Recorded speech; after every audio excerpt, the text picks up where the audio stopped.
Let us begin by dissecting the fragile nature of the reality you currently inhabit.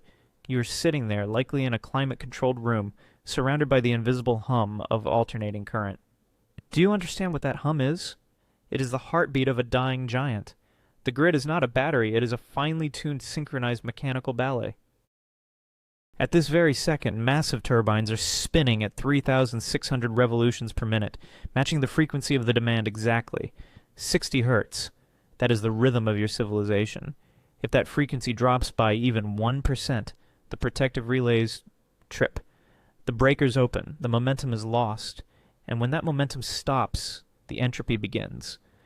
Entropy is the only law of physics that actually matters right now. It is the tendency of all systems to move from order to disorder. Your home is a pocket of low entropy. You spend energy, money, labor, electricity to keep the water running, the air cool, and the walls standing. When the grid fails, the energy input stops. And when the energy input stops, disorder does not just creep in. It rushes in like a floodwater breaching a levee. The temperature inside your home begins to equalize with the temperature outside. The food in your refrigerator begins to decompose as bacteria, no longer suppressed by the cold, begin their exponential binary fission. The social contract, which is just a shared hallucination enforced by the threat of police violence, evaporates. You have a delusion in your head. It is called normalcy bias. It is a cognitive coping mechanism that your brain uses to avoid processing the horror of a black swan event. You think that because the lights have always come back on, they will come back on this time. You think that because the police have always answered the phone, they will answer it today. This bias is a survival trait in a stable world, preventing you from panicking every time a car backfires. But in a collapse, normalcy bias is a suicide pact. It keeps you frozen. It keeps you polite. It keeps you waiting for a savior who is currently looting a Walmart for baby formula. While you are paralyzed by this psychological glitch, others are not. There is a segment of the population that lives on the edge of entropy every day. They are the predators, the desperate, the chemically dependent. Their 2-day easy day loop, observe, orient, decide, act, is tighter than yours. They will realize the rules have changed roughly 72 hours before you do. In that 3-day gap, they will move. They will hunt. And they will find you sitting on your couch, wondering why the internet is down. We are going to dismantle your false sense of security. We are going to look at your home not as a sanctuary, but as a physical structure subject to the laws of Newtonian physics and material science. We are going to harden this structure. But to do that, we must first accept that your current defenses are pathetic. You rely on locks that were designed to keep honest people honest. You rely on glass that breaks under the impact of a stray pebble. You rely on the idea that your property is yours. In the post-collapse reality, your property belongs to whoever has the caloric energy and the kinetic force to take it. Let's talk about the physics of the breach. When a human male decides to enter your home, he is essentially a biological engine converting chemical energy, ADEP, into kinetic energy. He accelerates his mass, let's say 80 kilograms, and directs it at your entry point. Force equals mass times acceleration. If he is moving at 3 meters per second and strikes your door, he is delivering a massive impulse of energy into a very specific geometric point. Your job is to understand how that energy travels through your home's materials and to manipulate those materials so that the energy is reflected back into the skeleton of the attacker. We start with the primary point of failure. The front door. Look at it. It looks solid. It's probably a 6-panel steel-clad door, or perhaps a solid oak vintage piece. You feel the weight of it when you swing it. You turn the deadbolt and hear that satisfying clunk. You think, I am sealed in. This is a lie. The door itself is strong. The deadbolt is strong, hardened steel. But a chain is only as strong as its weakest link. And in the architecture of modern residential carpentry, the weak link is the wood frame. Let's go down to the cellular level of the wood. Most door jambs, the frame around the door, are made of pine or fir. These are softwoods. They are composed of tracheids, long, hollow cells that transport water. They are designed by nature to grow fast and straight, not to resist lateral shear force. The density of pine is low. Its Jonka hardness rating is laughable. Now look at the strike plate. This is the little piece of brass or steel where your deadbolt enters the frame. It is held in place by 2 screws. Go to your door right now and unscrew one. I guarantee you it is a number 8 screw, barely 3/4 of an inch long. Look at the threads. They are shallow. When you screw this into the frame, it is biting into perhaps half an inch of that soft cellular pine. It does not reach the structural stud of the house, the Tukis 4, that actually holds the roof up. It is floating in the trim. Now, simulate the attack in your mind. The looter kicks the door near the handle. The kinetic energy travels from his boot into the door. The door, being rigid, transfers that energy directly to the deadbolt. The deadbolt, being steel, does not bend. It transfers the energy into the strike plate. The strike plate transfers the energy into those 2 tiny screws. Here is the physics of the failure: sheer stress. The wood fibers holding those screws cannot handle the sudden load. The screws do not break. The wood around them explodes. The fibers delaminate. The jamb splits vertically along the grain. The strike plate flies out. The door swings open. The entire process takes less than 0.2 seconds. The attacker has not even lost his balance. He is inside. You are still sitting in your chair, processing the sound of the wood snapping. By the time your amygdala sends the signal to your adrenal glands to release epinephrine, he is standing over you. You need to change the physics of this interaction. You need to upgrade the structural integrity of the portal. This is the cheapest upgrade you will ever make, and it changes the classification of your home from soft target to hardened structure. The solution is the 3-inch deck screw, or better yet, a 3.5-inch hardened steel screw. You go to the hardware store, you buy a box, you remove the pathetic factory screws from the strike plate, you insert the long screws. As you drive them in with your drill, feel the resistance. The first inch is easy, that's the soft pine trim. Then you hit a gap, the shim space. Then you hit the meat, the structural stud, the 2-4 or 2-6 that frames the house. This wood is under compression. It is part of the skeleton of the building. When the screw bites into this, you are no longer anchoring your lock to a decorative piece of trim. You are anchoring it to the earth. You drive 3 or 4 of these screws into the strike plate, but don't stop there. Do the same for the hinges. The hinge side is just as vulnerable to a leverage attack. Replace 1 screw in each hinge with a long anchor screw. Now the door is effectively fused to the frame of the house. Let's rerun the simulation with the upgrade installed. The looter approaches. He is pumped full of cortisol and adrenaline. He expects the door to give. He creates a mental model of the future where he kicks the door, it opens, and he takes what he wants. He winds up, he accelerates his mass. His boot connects with the door. Kinetic energy transfer occurs. The force travels through the door, into the bolt, into the strike plate, and into the screws. But now, the screws are 3 inches deep into the structural stud. The force is not fighting a half-inch of pine, it is fighting the entire wall assembly. The wall absorbs the energy. It disperses it through the studs, into the floor plate, into the foundation. Newton's third law of motion takes over. For every action, there is an equal and opposite reaction. Since the door does not yield, the energy must go somewhere. It reflects back into the leg of the attacker. The shockwave travels up his tibia, compresses the cartilage in his knee, and slams into his hip socket. It is a jarring, bone-rattling impact. The door shudders. It groans, but it stays shut. Now we shift to the psychology of the attacker. This is the OODA loop disruption. He observed a door. He oriented himself to kick it. He decided to attack. He acted, but the result did not match the prediction. The feed part of his feedback loop is negative. Pain signals are shooting up his leg. The door is solid. His brain now has to process a new reality. This is not a soft target. The calculations of calories per reward shifts instantly. He has expended a significant amount of energy for 0 return. To try again risks injury. In a survival scenario, an injury, a twisted ankle, a bruised knee, is a death sentence. It limits mobility, which limits scavenging, which leads to starvation. His survival instinct, deeper and older than his greed, screams at him to stop. He will look at the house next door. The house with the factory, screws. The house that offers a better return on investment for his caloric expenditure. You have not just strengthened a door, you have weaponized the architecture against the biology of the intruder, but the door is only one plane of the cube. We must move to the transparency. The windows. The modern window is a marvel of thermal engineering and a disaster for physical security. It is essentially a hole in your wall filled with crystallized sand. Glass is a ceramic material.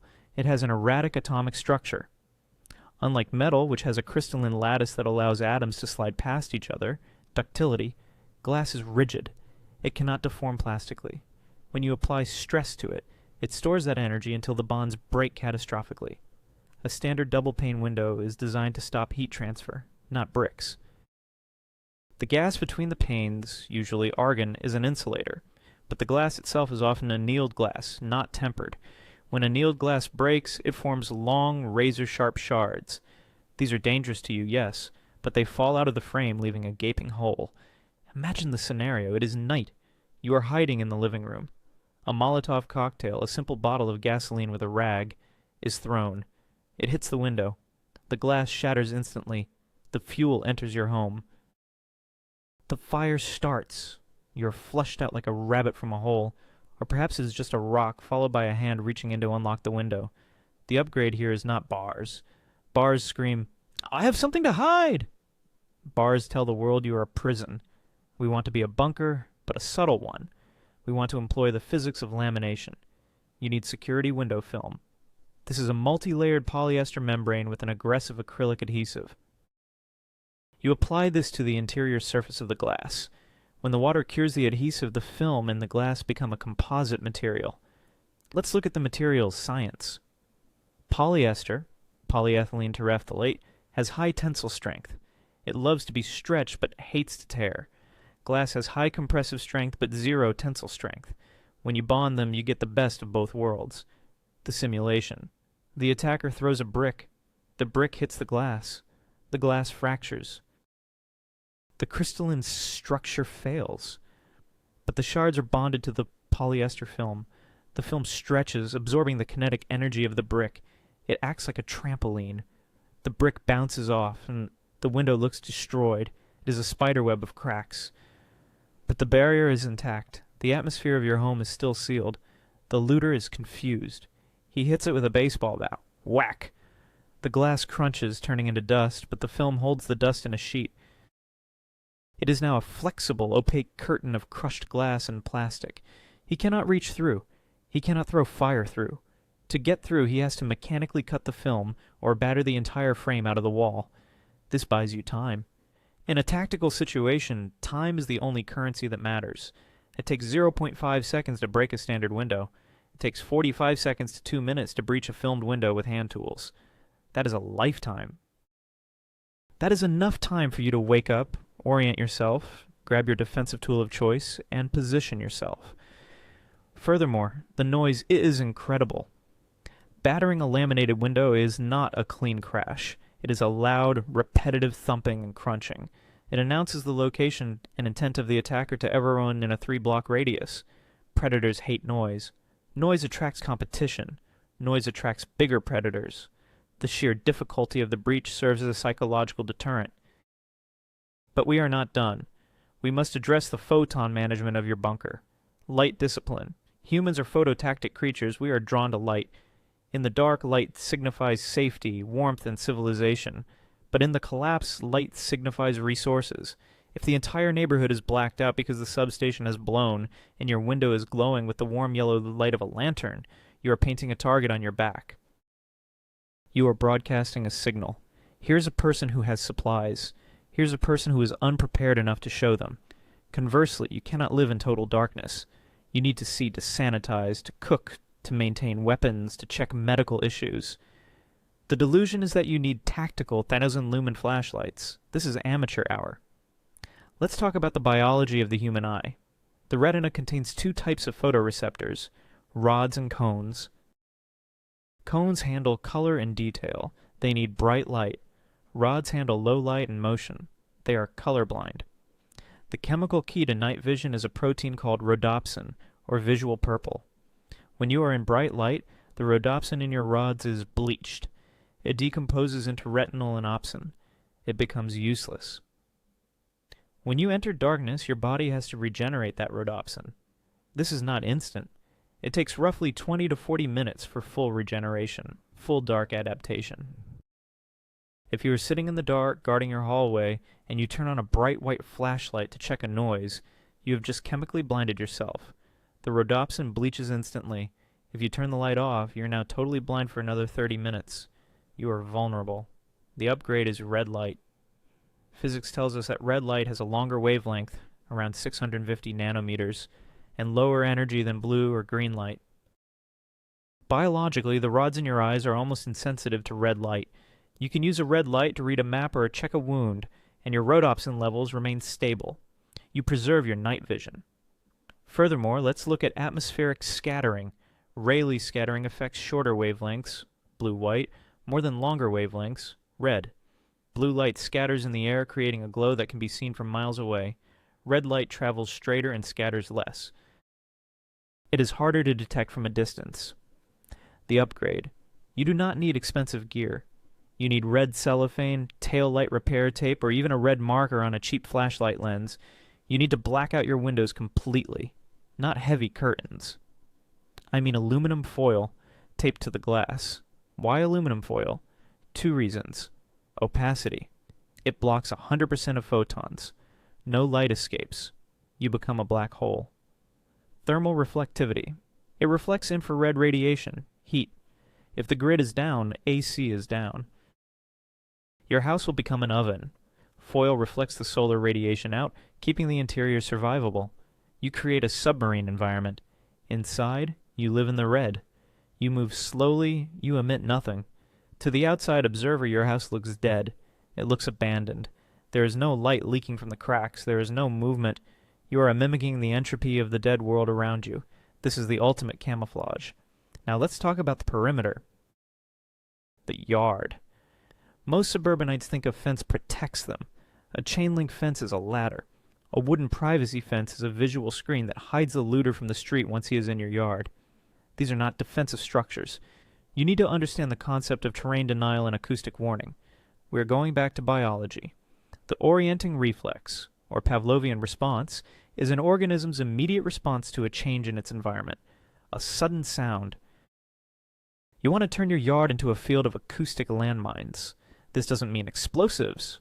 It means trash. The upgrade, crunchy debris, dry leaves, gravel, broken glass, crumbled aluminum cans painted matte black. Scatter this material under every window and along the approach paths. Why? Stealth denial. It is physically impossible for a human to walk silently over dry, crunching material. Each step compresses the material, creating a high-frequency crackle. Psychological stress. The intruder knows he is making noise. He knows you might hear him. This spikes his cortisol. He has to move slower. He has to look down to see where he is stepping. If he is looking down, he is not looking at the window. He is not scanning for threats. You have divided his attention. Combine this with defensive planting. If you have time, plant holly, barberry, or blackberries under windows. These plants are biological barbed wire. The thorns are sharp, rigid structures designed to puncture skin. If a looter tries to hide under your window and kneels on a holly bush, the pain response is immediate. He will yelp. He will curse. He has revealed his position. You are creating layers of friction. The gravel alerts you. The thorns injure him. The red light inside keeps you hidden while you observe him. The filmed window stops his brick. The screwed-in door stops his boot. Each layer buys you seconds. Each layer depletes his energy. Each layer spikes his fear. Finally, we must discuss the internal biological hazard, water and waste.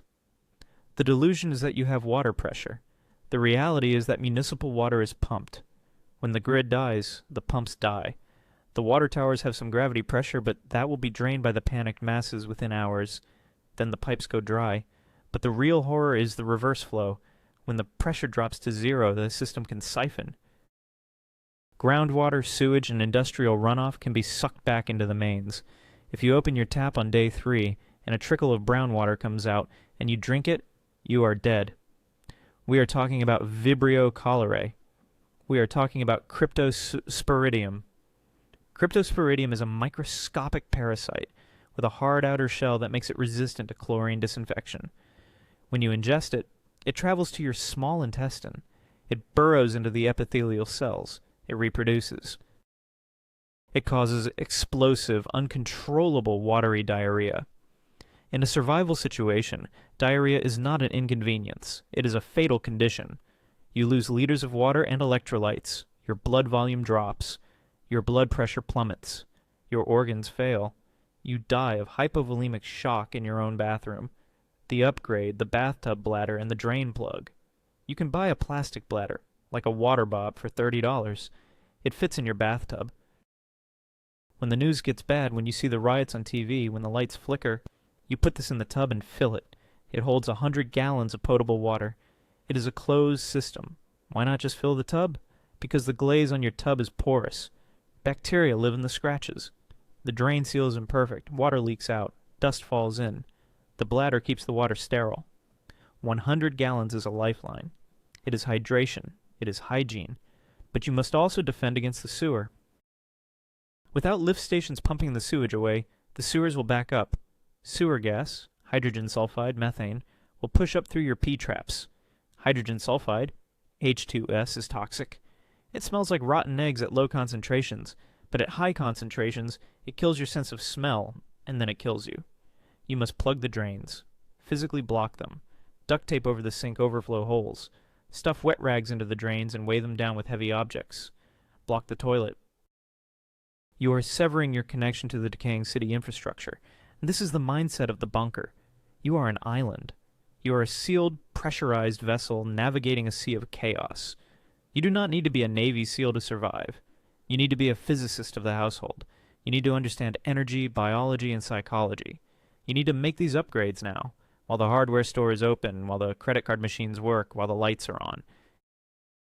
Because when the silence comes, the only thing that will stand between you and the entropy of the collapse is the friction you have built into your walls. Do not be the soft target. Be the anomaly. Be the one house that does not yield. Now that we have secured the shell, we must turn our attention to the invisible enemy that kills more survivors than bullets ever will. Thermodynamics. Specifically, the loss of thermal energy. You are sitting in your home right now, comfortable, because you are plugged into a massive infrastructure that pumps natural gas or electricity into your dwelling to fight the ambient temperature outside. When the collapse happens, that pump stops. And when the pump stops, your home ceases to be a shelter and becomes a heat exchanger. Let's look at the physics of your house in winter. It is essentially a sieve. You have thermal bridges everywhere. The studs in your walls conduct heat faster than the insulation between them. The glass in your windows, even with your security film, has an R value of maybe 2 or 3. The air leakage through your outlets, your baseboards, and your recessed lighting is constant. Your house wants to reach a thermal equilibrium with the outside world. If it is 10 degrees Fahrenheit outside, it will be 10 degrees Fahrenheit inside within 48 hours of the furnace dying. The delusion you suffer from is the idea that you could simply put on a sweater or light a fire in the fireplace.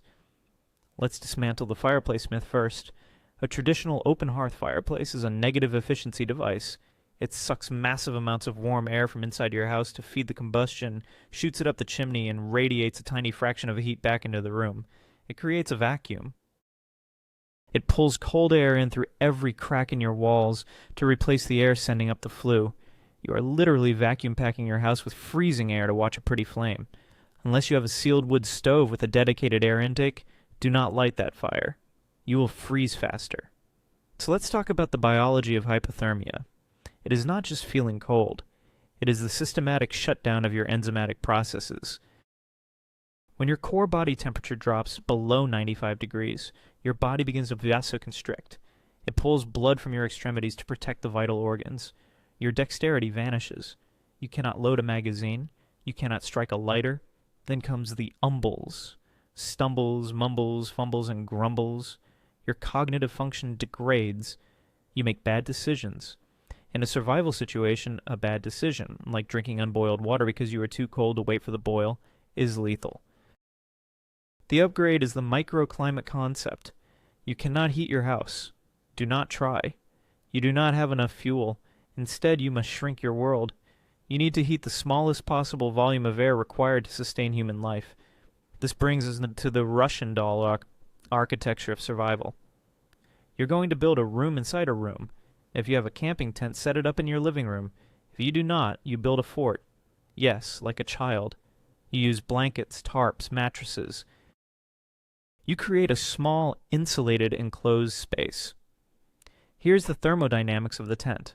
The volume of air is small. The heat source is you. A resting human male radiates roughly 100 watts of thermal energy. In a large living room, that energy dissipates instantly into the convection currents of the cold air. In a small sealed tent, that energy is trapped. The air warms up. The tent walls stop the convection currents. You add layers of insulation, blankets, sleeping bags to trap the conductive heat.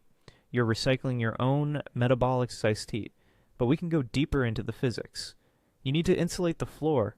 The ground, or your slab foundation, is an infinite heat sink. It will suck the heat out of your body by conduction faster than air ever could. You need a thermal break. Cardboard is excellent for this. It has corrugated channels filled with air.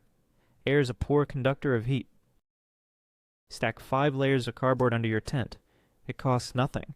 It saves your caloric burn. Now imagine the scenario. It is day 6. The outside temperature is freezing. Your house is 30 degrees. But inside your microclimate tent, huddled with your family, the temperature is 60 degrees. You are burning 0 fuel. You're not broadcasting a smoke signal from a chimney. You are warm, hidden, and metabolically efficient. You are surviving on physics, not firewood. Now, let's transition to the most repulsive yet chemically critical aspect of long-term lockdown: waste management. In a functioning society, you flush the toilet and the waste disappears. It is whisked away by water to a treatment plant where technicians and bacteria deal with it. You have no concept of the volume of waste a human produces. The average person produces about a pound of feces and 1.5 liters of urine per day. Multiply that by a family of 4. In 1 week, you have nearly 30 pounds of toxic, biologically active sludge and 10 gallons of urine. The delusion is that you will just hold your nose or use a bucket and dump it in the backyard. Let me explain why that will kill you. If you dump raw sewage in your yard, you are creating a vector for disease. Flies land on the waste. Flies land on your food. You ingest E. coli, Salmonella, Shigella, or you track it back into the house on your boots. But there is a chemical solution. It is called the twin bucket system, and it relies on the balance of carbon and nitrogen. Feces is high in nitrogen. Urine is high in nitrogen. When nitrogen-rich organic matter decomposes anaerobically, without air, like in a sealed plastic bag or a wet pile, it produces foul-smelling gases like ammonia and hydrogen sulfide. It rots. It attracts pests. However, if you mix that nitrogen with a high carbon material, you change the biological pathway. You need cover material. Sawdust, peat moss, shredded paper, or dry crushed leaves. This is your carbon source. The upgrade, you get 2 5-gallon buckets. One is for urine. One is for feces. This is critical. You must separate the liquid from the solid. Urine is generally sterile when it leaves the body, unless you have an infection, but it turns to ammonia quickly. It is voluminous and heavy. If you mix it with feces, you create a soupy anaerobic nightmare that is impossible to manage. So you pee in one bucket. You dump that daily, far away from your home, or use it to fertilize non-edible plants. Diluted. The second bucket is for solids. This is where the chemistry happens. After every use, you cover the waste with an inch of carbon material. Sawdust is best. The carbon absorbs the moisture, it covers the smell, but more importantly, it balances the CN ratio, carbon to nitrogen. This encourages aerobic bacteria to start breaking down the waste. Aerobic decomposition is hot and odorless. It smells like dirt, not death. You are not just storing poop, you are managing a biological reactor. When the bucket is full, you snap the lid on. It is stable. It is safe. You can store it in a garage or corner until it can be buried properly. You have solved the sanitation crisis with sawdust and discipline. Now let's move from biology back to ballistics. We need to talk about cover versus concealment. You watch movies where the hero flips a table and hides behind it while bullets fly, or they hide behind a couch, or they stand behind a drywall partition. In the real world, this is suicide. Let's talk about terminal ballistics. A standard 5.56 mm round from an AR-15 travels at roughly 3,000 feet per second.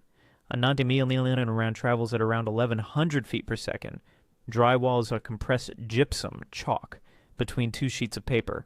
It offers 0 ballistic resistance. A bullet passes through drywall like a finger through pudding. It doesn't even slow down significantly. It will pass through 4 internal walls and still kill you. Your couch is made of polyurethane foam and wood staples. It is not cover. It is concealment. It hides you from view, but it does not hide you from physics. If the attacker sprays the room, the couch offers no protection. The delusion is thinking your house protects you from gunfire. It does not. Your house is a visual screen, not a ballistic shield. The upgrade is the density bunker. You need to create a point of hard cover within your home.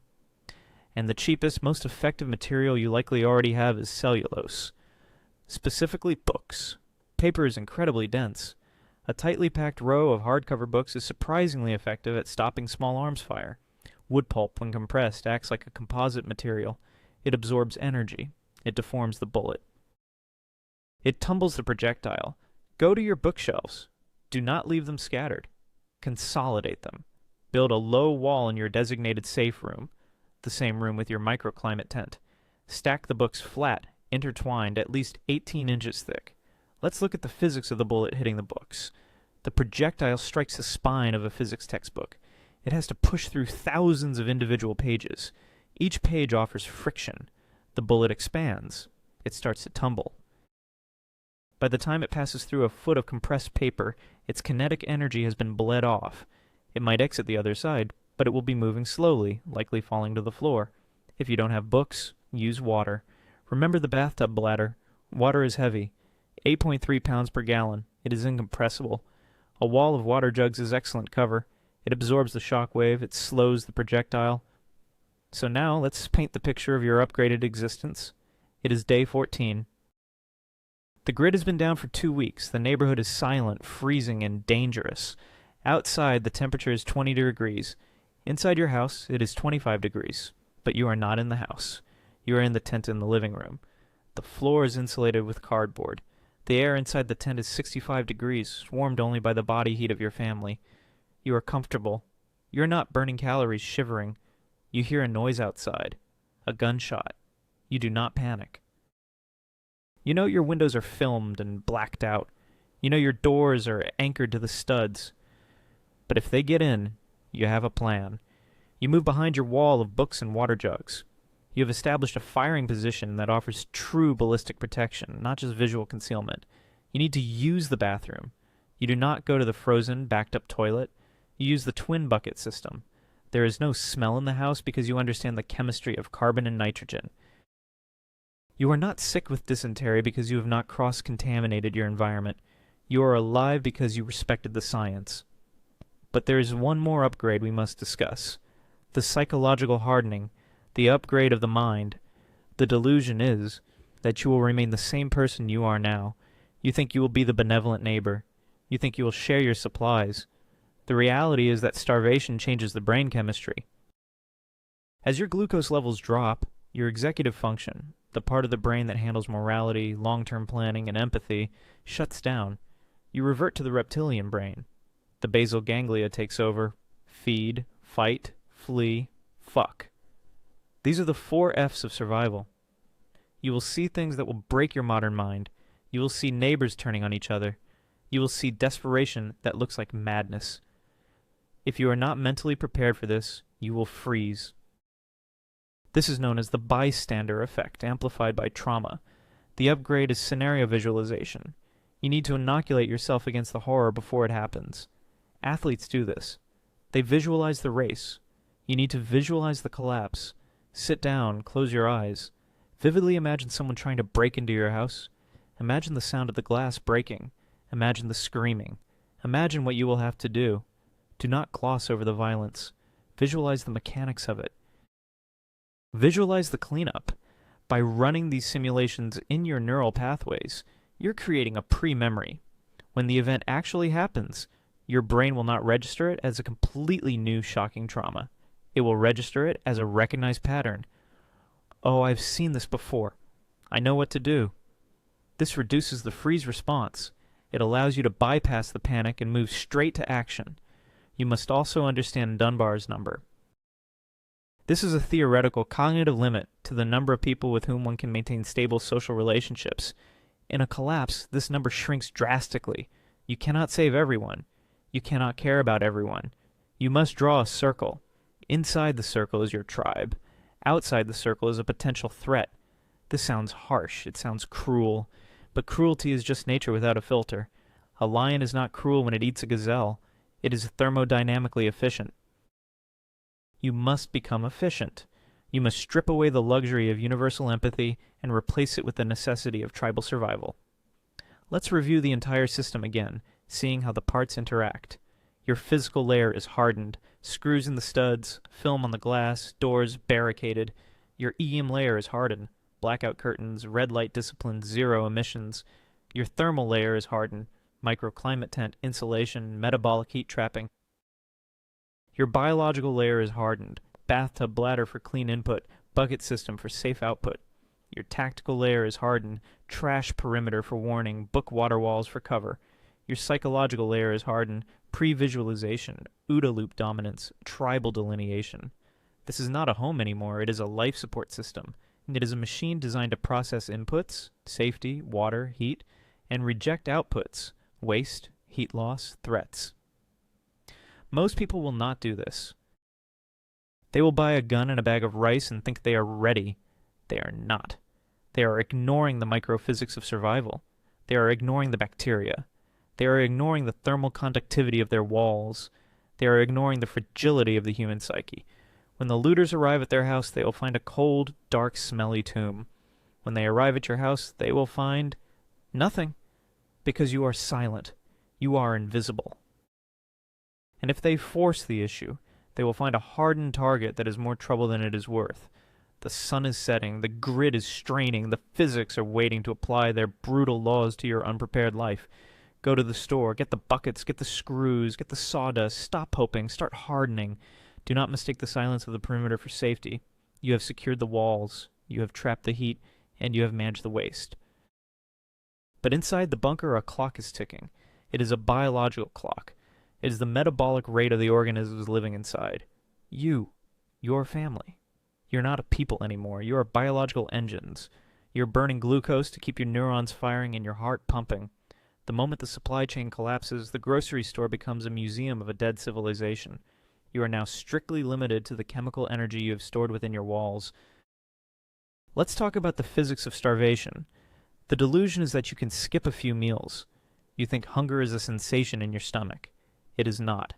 Hunger is a chemical signal sent by your hypothalamus when your blood glucose drops. But starvation is cellular. When you stop eating, your body enters a catabolic state. First, it burns the glycogen stored in your liver. That lasts about 24 hours. Then it switches to lipolysis, burning fat. This sounds great for your waistline, but in a survival situation, fat is insulation and insurance. You are burning your reserves. But here's the horror. Ketosis and cognitive decline. As your body switches fuel sources, your brain chemistry changes. Acetone and beta-hydroxybutyrate build up in your blood. You become irritable. Your reaction times slow down. Remember the OODA loop. The starvation loop is slower. You see the threat later, you decide slower, you act weaker. And then comes the protein cannibalism. When the fat gets low, the body eats the muscles, including the heart muscle. You become weak. A flight of stairs becomes a mountain. You are not the hero. You are a withering battery. The delusion of the stash. You have bought 50 pounds of rice and beans. You think you are set. Let's look at the thermodynamics of cooking. How do you plan to cook those beans? Dry beans are inedible. They contain lectins, specifically phytohemagglutinin, which is toxic. If you eat raw or undercooked kidney beans, you will vomit until you are dehydrated, and then you will die. You must boil them. Boiling requires energy. It requires fuel. If the gas is off and the grid is down, where do you get the energy to keep water at 100 degrees Celsius for 2 hours? You don't? And if you try to build a fire to do it, you're creating a massive olfactory signature. Olfactory discipline, the physics of smell. When you cook food, you release volatile organic compounds, VOCs. These molecules become airborne. They travel on the wind. The human nose is decent, but a hungry human nose is primal. A starving neighbor can smell boiling meat or spices from hundreds of yards away. If you're cooking bacon on day 7, you're ringing a dinner bell for the entire neighborhood. You're broadcasting, I have high-density calories here. Come and kill me for them. The upgrade is stealth cooking and thermal retention. You need to decouple the heating phase from the cooking phase. This is pure thermodynamics. You need a thermos or a hay box. The physics.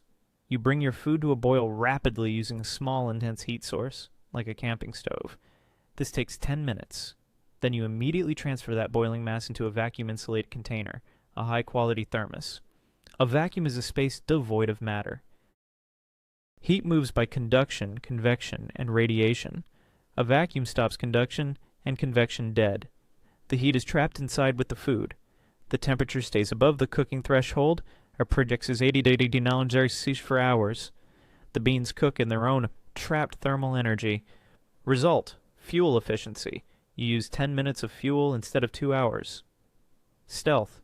You released VOCs for only 10 minutes, then sealed them in a steel bottle. 0 smell. 0 signature. Portability. If you have to run, your dinner's in your backpack cooking while you move. Now let's address the nutritional chemistry. Rice and beans are a complete protein, yes, but they lack micronutrients, specifically vitamin C. Let's talk about scurvy. You think this is a pirate disease? It is a collagen synthesis failure. Vitamin C is required to create collagen. Collagen is the glue that holds your tissues together. Without vitamin C, your old scars will open up, literally. The scar tissue dissolves.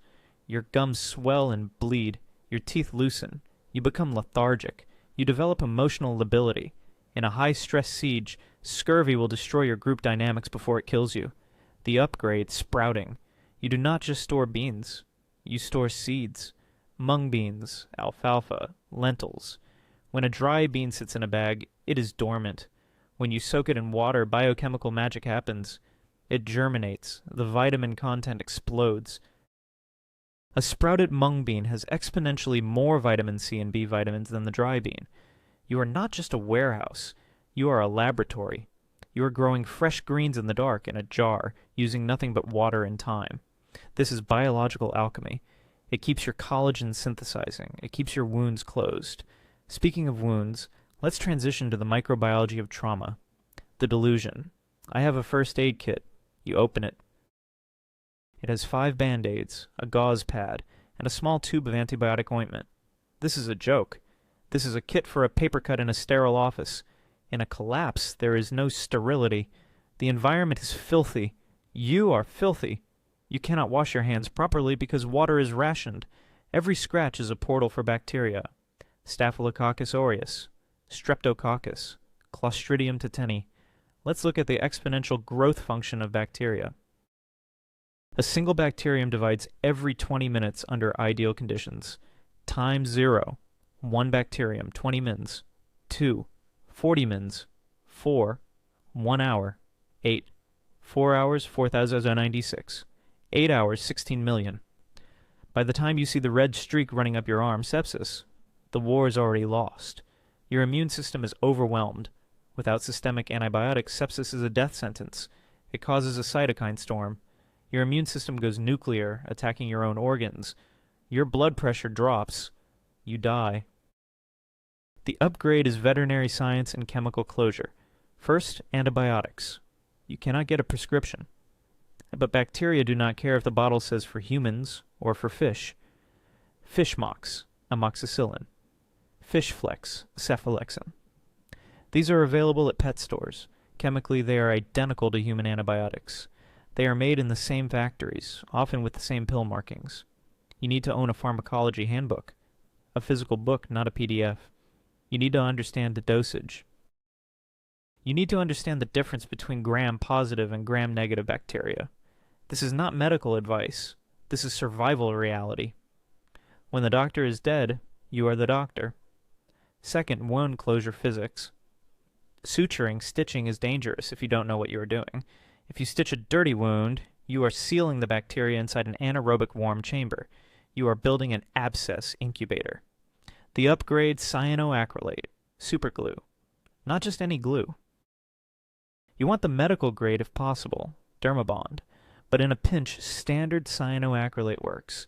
It polymerizes instantly upon contact with moisture, blood. It forms a waterproof airtight seal, but you must clean the wound first. Ideally with irrigation, high-pressure water to blast the bacteria out. Then you pinch the skin edges together.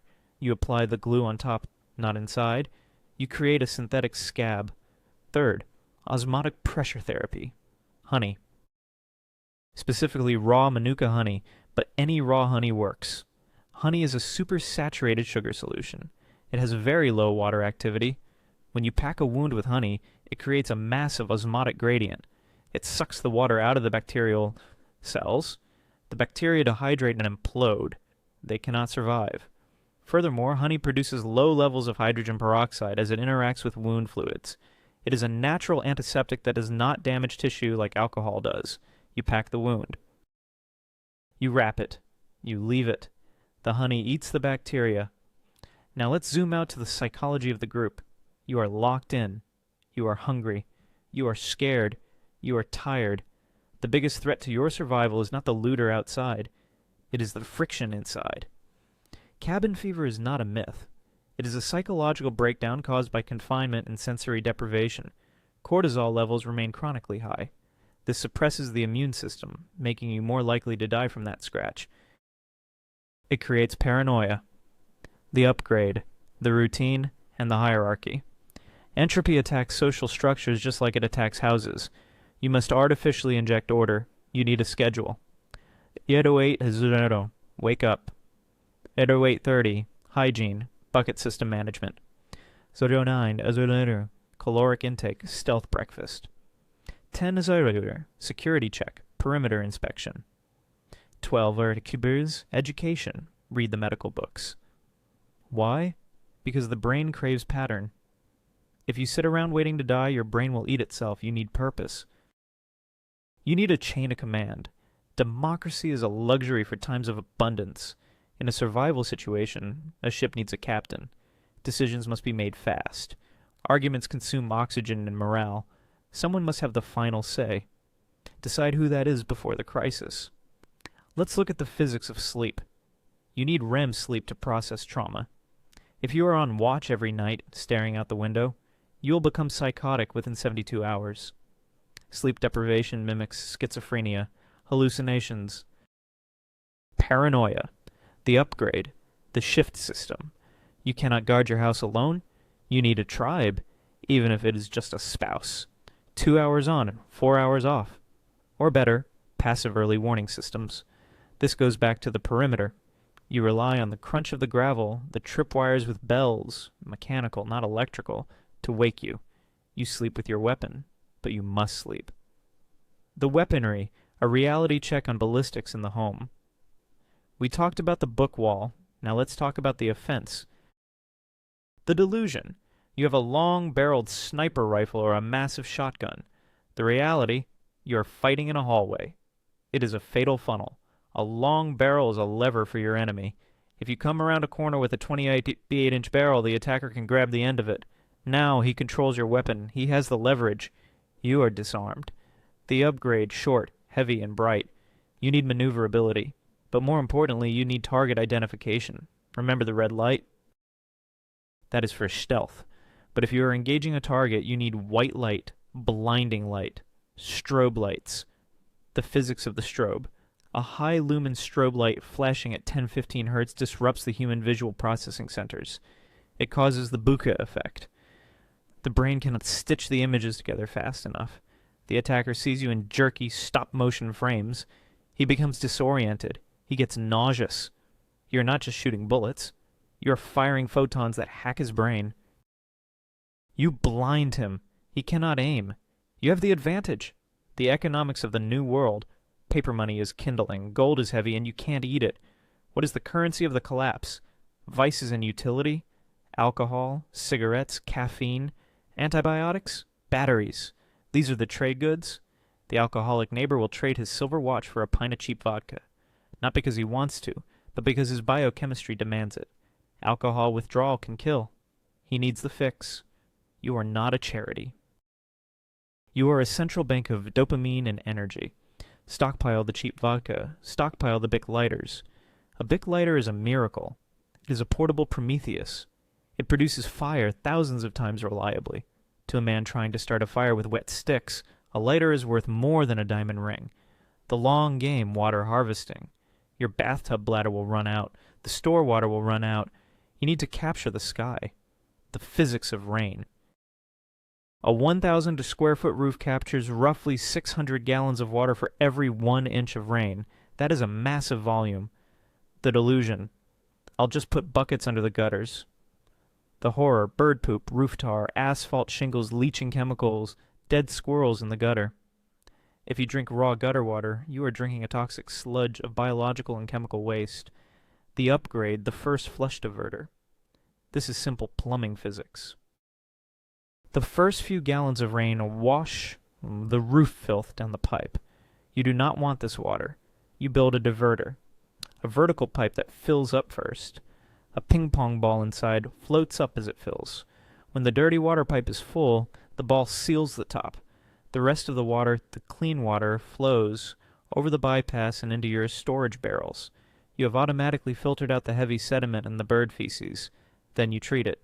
Bleach. Calcium hypochlorite. Pool shock.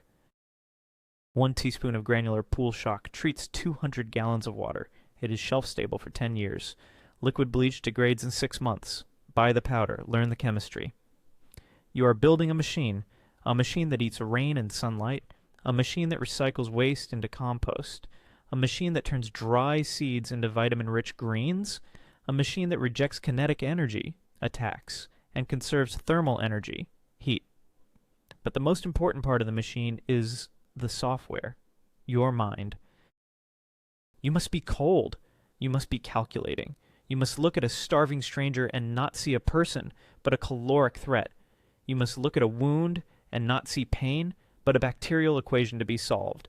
The looters are coming. They are hungry. They are desperate. But they are disorganized. They are fighting entropy. You have allied with entropy. You have accepted the collapse. And because of that, you will be the one left standing in the silence. Are we done? No. Because survival's not a destination. It is a continuous process. We haven't talked about radio comms. We haven't talked about chemical warfare dealing with tear gas or smoke. We haven't talked about the escape when the bunker is breached. You have secured the physical space. You have secured the biological intake. You have hardened the mind. But you are still blind. You are sitting in a dark box, guessing at what is happening in the world outside. Is the army coming? Is the city burning? Is the fallout cloud drifting your way? Information is not just power. In a collapse, information is the difference between hiding in a hole and evacuating before the firestorm hits. The internet is dead. The cell towers are dark. The only thing left is the electromagnetic spectrum, specifically radio frequency, RF. The physics of the ether, radio surveillance. The delusion is thinking you need to transmit. You see the survivalist in the movie screaming Mayday into a handheld radio. This is suicide. Transmission is detection. When you press the PTT, push-to-talk button, you are turning your radio into a lighthouse. You are emitting a signal that can be triangulated. It is called radio direction finding, RDF. Any organized force, military, rogue police, or sophisticated gangs, can pinpoint a transmitter within seconds. The upgrade is the silent monitor. You need to listen. You need a software-defined radio, SDR, or a high-quality scanner. The radio waves are still there. The emergency services, even in chaos, use unencrypted frequencies for coordination on the tactical level. The truckers use CB. The hams use HF. Let's talk about propagation physics. High-frequency HF signals bounce off the ionosphere. They can travel thousands of miles. This is how you know if the collapse is local or global. If you hear a ham operator in Ohio talking about the grid being down while you're in Texas, you know this is a continental event. VHF, UHF, very high, ultra-high frequency, is a line of sight. If you hear a signal on these bands, the source is close. It is local intel. You need to build a Faraday cage, a coronal mass ejection, CME, or an electromagnetic pulse, EMP, will fry unshielded electronics. The massive surge of voltage induces currents in the delicate circuits of your radio, melting them instantly. The physics of the cage. A conductive mesh that distributes the charge around the exterior of the volume, canceling the field inside. A galvanized steel trash can. Line it with cardboard, insulator. Put your radios inside. Seal the lid with conductive tape, aluminum tape. The EMP hits the can. The electrons flow around the skin of the steel. The interior remains field zero. Your radio survives. You're the only one with ears in a deaf world. Chemical defense. The atmosphere of the bunker. Let's assume the worst. It's not just looters, it's a riot. They are using fire to flush people out, or the police are using tear gas, CS gas, to clear the streets, or an industrial plant nearby has exploded, releasing a plume of chlorine gas. The air inside your home is your most immediate resource. You can live 3 days without water. You can live 3 minutes without oxygen. Your sealed house is not airtight. It breathes. The upgrade. Positive pressure. Filtration. This is how a tank works. This is how a hospital isolation ward works. If you simply seal the room, you will suffocate as CO2 builds up. You need fresh air, but you need it filtered. You need a HEPA filter, high-efficiency particulate air, combined with activated charcoal. The physics of adsorption. Activated charcoal is carbon that has been treated with oxygen to open up millions of tiny pores between the carbon atoms. 1 gram of activated charcoal has a surface area of 3,000 square meters. When a toxic molecule, like chlorine or tear gas, hits the charcoal, it gets trapped in these pores. It binds chemically. You build a filter box. You use a 12-volt fan, run off a car battery. You pull outside air through the filter and force it into your safe room. Because you are pumping air in, the pressure inside the room becomes higher than the pressure outside. This is positive pressure. Air leaks out of the cracks in your windows and doors. Toxic gas cannot come in against the flow of the air. You are pushing the world away with physics. The breach protocol, the physics of escape. Despite all your preparations, entropy may win. A fire starts. A bulldozer rams your wall. A paramilitary force targets you. The bunker has failed. You must leave. The delusion is the bug-out bag. You think you will walk out the front door with a backpack and hike into the woods. Reality check. You will be shot in the driveway, or you will be run down, or you will freeze in the woods. You need an evasion plan. This requires the philosophy of the rat. Rats do not run in the open. They run in the walls. They run in the sewers. They run in the gaps. Urban evasion dynamics. The streets are kill zones. They are long lines of sight. You need to move through the gray space in backyards, alleys, drainage ditches. You need a tool. The bolt cutters. A 24-inch set of bolt cutters is the key to the city. Chain link fences, padlocks, gates. These are not barriers. They are suggestions. With the cutters, you create your own doors. You move linearly through the blocks, cutting fences, never exposing yourself on the street. The cache strategy. Distributed thermodynamics. If you carry everything on your back, you are slow. Heavy, high caloric burn. You need to bury supplies before the collapse. PVC pipes, Schedule 40. Seal the ends with end caps and PVC cement. This is watertight. Bury them along your escape route. Cache 1, 1 mile out. Water and socks. Cache 2, 5 miles out. Food and ammo. Cache 3, 10 miles out. Medical and shelter. You are traveling light. You are fast. You are resupplying from the ground. You are using the earth as your backpack. The psychology of the kill. We must address the darkest part of the manifesto. If you stay, or if you flee, you will eventually face a binary choice. Them or you. Modern society has conditioned you against violence. You have a violence inhibitor. In a collapse, this inhibitor is a glitch. The predator does not have this inhibitor. He sees you as prey. You must understand the OODA loop of aggression. Most people freeze because they are waiting for permission to act. They are waiting for the other person to start it. By the time you realize they have started it, it is over. Action beats reaction. If someone breaches your perimeter, breaks your glass, kicks your door, they have declared intent. You do not wait to see a weapon. The breach is the weapon. The physics of stopping power, nene. You do not shoot to wound. That is a myth. You shoot to stop the neural signals driving the body. The central nervous system, brain and spine, is the off switch. The circulatory system, heart and lungs, is the battery. If you hit the battery, they have 10 to 15 seconds of oxygen in the brain. They can still kill you in those 15 seconds. If you hit the switch, the lights go out instantly. This is not cruelty. This is mechanics. If you are not prepared to do this, do not build a bunker. Build a coffin, because you are just storing supplies for the man who is prepared to do it. The reconstruction. The post-collapse society. Let's say you survive. The die-off happens. 90% of the population is gone.